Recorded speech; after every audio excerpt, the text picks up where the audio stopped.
ভাই কি ইন্ডিয়ার হাওয়াই, আজ কর্মের দোষে এলাম সৌদি আরব ভাই। ভালোই ছিলাম হাই কি ইন্ডিয়ার হাওয়াই, আজ কর্মের দোষে এলাম সৌদি আরব তাই।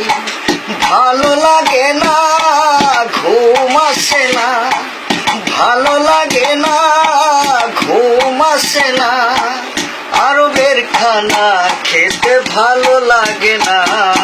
ভালোই ছিলাম হাই কি ইন্ডিয়ার হাওয়াই, আজ কর্মের দোষে এলাম সৌদি আরব ভাই। মুদির শালা পরের পোলা দুঃখ বোঝে না, ভারী কামে লাগাইছে যে কষ্ট বোঝে না। মুদির শালা পরের পোলা দুঃখ বোঝে না, ভারী কামে লাগাইছে যে কষ্ট বোঝে না।